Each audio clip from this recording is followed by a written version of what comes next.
Ассалаумағалейкум, құрметті достар. Мінекей бүгін Gearbest интернет дүкенінен кезекті тапсырыс келді. Бұның ішінде киім-кешек. Негізі Қытайдан бұлай киім тапсырыс беру өте қандай рискованный десе болады. Өйткені размер келмей қалуы мүмкін.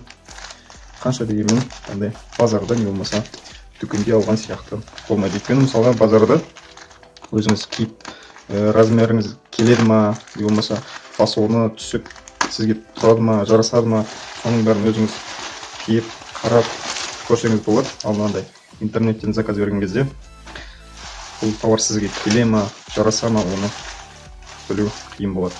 Және ол сапасы туралы сұрақ бірінші орында тұрады. Өйткені Қытайдан келетін киімдердің көпшілігі сапасыз болып жатады. Мінекей сол Қытайдың киімдерін көріп, тапсырыс беріп, тексеріп көру мақсатында осындай бір Gearbesттен 2-3 киім тапсырыс бергенмін. Тапсырыс беріп көрейін деп, сапасын тексеріп көрейін деп. Сол мақсатпен мінекей мынандай бір толстовка тапсырыс бергем.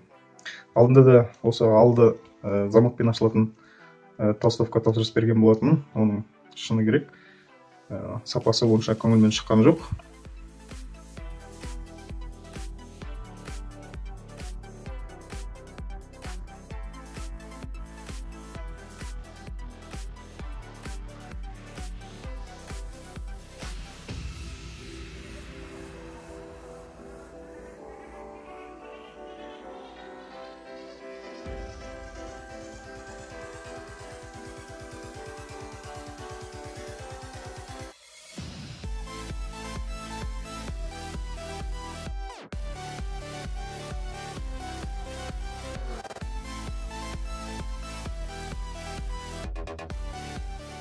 Мінекей осындай түсті толстовка.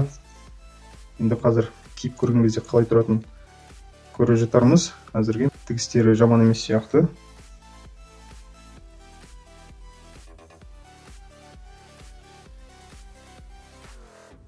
Мінекей матасы осындай.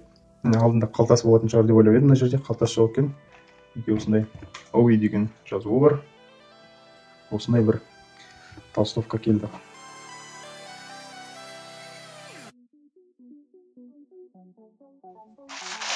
Және екінші киім бұл жерде жемпір болу керек. Мінекей осындай Gearbesттің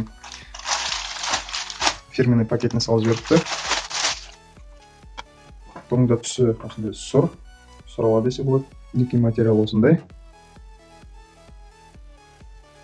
Бағалары бұлардың онша қымбат емес болды. Сол үшін де осындай тапсырыс беріп, тексеріп көрейін деген ниетпен алдырдым бұның барлығын. Бағасы шамамен $10 ар жақ бер жағы болды. Яғни теңгеге шаққан кезде шамамен 3,5 мың теңге шығады. 3,5 мың, ары кетсе 4 мың теңге шығады. Мінекей достар, әзірге осы. Назар қойып көргендеріңіз үшін көп рахмет. Сілтеменің барлығын осы видеоның астынан көретін боласыздар. Видеоны лайк басыңыздар, каналға жазылып, комментарий қалдырсаңыздар болады.